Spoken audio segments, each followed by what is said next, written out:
Bonjour à toutes et à tous, c'est Dolivan, bienvenue dans cette vidéo dans laquelle je vais vous parler d'un concept qu'on entend souvent parler mais qu'on ne comprend pas toujours et pour qui beaucoup de personnes font la passe. Alors quel est-il ce concept? C'est le concept du client idéal. Avant de vouloir commencer quoi que ce soit, avant de vouloir commencer à créer votre tunnel de vente, votre site internet, vos publicités, à rédiger vos emails, même à concevoir votre offre, votre produit, il y a un élément fondamental que vous devez faire, c'est comprendre, identifier et connaître votre client idéal. Alors qu'est-ce que c'est qu'un client idéal? Client idéal, aussi appelé avatar, aussi appelé persona, c'est un personnage fictif du client rêvé dans votre entreprise. C'est le genre de client que vous aimeriez absolument avoir dans votre entreprise. Et il va être en adéquation avec différents éléments fondamentaux. Par exemple, si vous avez une cible qui sont les femmes de 30 ans, eh bien votre client idéal, ça va être les femmes de 30 ans qui gagnent tel revenu, qui font tel métier, etc. etc. Alors à quoi est-ce que ça va vous servir de connaître votre client idéal? Eh bien tout d'abord, vous allez pouvoir avoir un message, une communication qui est parfaitement alignée et qui parle à votre cible. Et ensuite, à partir de là, quand vous allez comprendre et connaître votre client idéal, vous allez pouvoir savoir quels sont ses problèmes, quels sont ses désirs, quels sont ses besoins, et vous allez pouvoir ensuite concevoir une offre qui répond à votre marché. Vous allez pouvoir également rédiger des landing pages qui répondent à votre client idéal. Vous allez pouvoir rédiger ensuite vos emails plus facilement, rédiger vos messages publicitaires plus facilement, etc. etc. Et Robert Collier, qui est un copywriter, quelqu'un qui comprend la psychologie humaine, qui a écrit plusieurs livres là-dessus, a dit que l'objectif en connaissant son client, c'est d'entrer dans une conversation qu'il a déjà avec lui-même. Donc vous comme moi, le soir avant d'aller dormir, on pense à des choses. Et l'idée avec votre message publicitaire, avec votre site, votre landing page, peu importe, c'est que vous puissiez vous glisser dans la tête de votre prospect et qu'il se dise « mais c'est exactement moi, c'est ce que j'étais en train de me dire hier avant d'aller dormir ». Donc voici à quoi est-ce que ça va vous servir de connaître votre client idéal. Comment est-ce qu'on fait pour connaître son client idéal? Alors premièrement, vous avez la base. La base, qu'est-ce que c'est? C'est le nom, c'est le prénom, c'est l'âge, c'est le sexe, c'est le revenu, c'est ses besoins, ses objectifs, et des verbatims, donc des verbatims qui sont des citations. Ensuite, toujours dans les éléments de base, vous avez les questions qui vont se poser par rapport à votre offre. Alors, pourquoi est-ce qu'il désire acheter votre offre? Quels sont ses objectifs en achetant votre offre? Quels sont ses besoins? Qu'est-ce qui lui manque? Quel problème est-ce qu'il essaie de résoudre? Et quelles sont ses peurs? Ensuite, vous allez identifier quels sont les points de contact possibles avec votre client idéal. À quoi est-ce que ça va vous servir? Eh bien, si votre client idéal est sur LinkedIn, mais que vous faites de la publicité sur TikTok, malheureusement, vous n'allez pas pouvoir diffuser votre message auprès de votre client idéal. Donc, vous allez lister les différents points de contact possibles avec votre client idéal et de cette manière, vous allez pouvoir venir diffuser votre message, ce que vous voulez lui adresser. Et malheureusement, il y a beaucoup de personnes qui vont s'arrêter ici, vont se contenter de définir le nom, le prénom de leur client idéal, sa tranche d'âge, son revenu, pourquoi est-ce qu'il a besoin de votre produit, donc quels sont ses besoins, ses problèmes, ses verbatims, et malheureusement, ils vont s'arrêter là. Et nous, c'est là qu'on va commencer parce qu'on va venir creuser, profondément creuser pour venir toucher le client idéal là où ça fait mal. Donc c'est-à-dire qu'on ne va pas se contenter de savoir son nom, son prénom.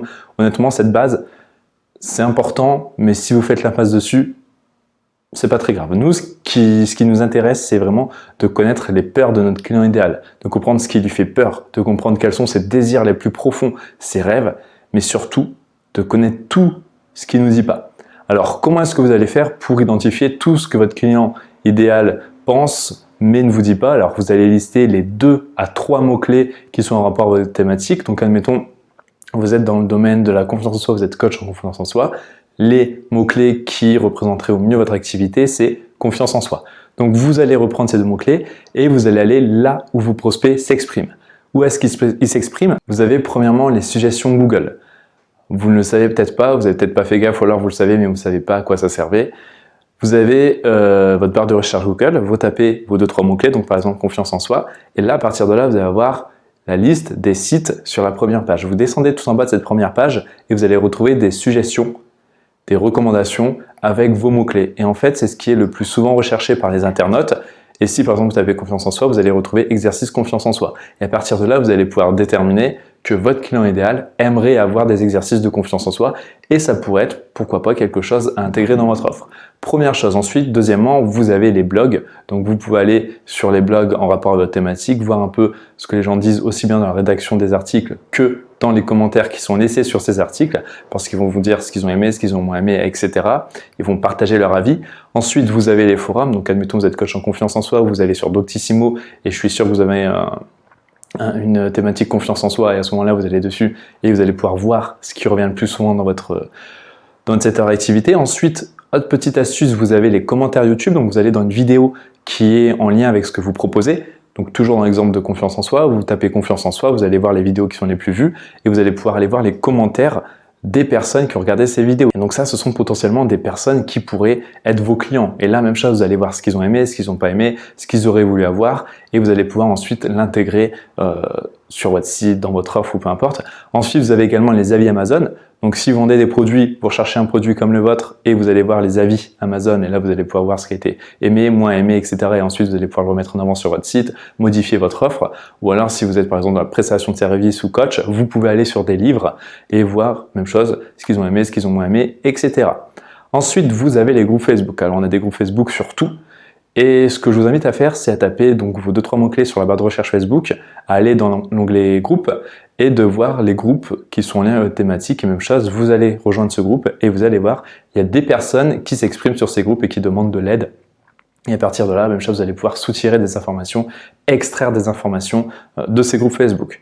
Et ensuite, petite pépite, petit bonus de la fin, vous avez un site qui va regrouper toutes les recherches les plus tapées sur Google. Ce site, si vous ne le connaissez pas, c'est Answer the Public. AnswerThePublic.com, c'est un site qui, alors je vous parle, est limité à 2 requêtes par jour. Avant, il était gratuit à 100%. Maintenant, il est limité à 2 requêtes par jour. Vous avez une barre de recherche, vous tapez vos mots-clés, par exemple, confiance en soi. Et à partir de là, vous allez avoir plusieurs trucs. Donc, par exemple, pourquoi avoir confiance en soi? Quelle pierre confiance en soi? Quel sport confiance en soi? Exercice confiance en soi? Et à partir de là, vous allez pouvoir, même chose, comprendre ce que veut votre client idéal. Ensuite, une fois que vous avez récolté ces informations, qu'est-ce que vous en faites? Je vous invite à créer un tableau avec différentes colonnes. Donc, par exemple, besoin, problème, peur, rêve, etc.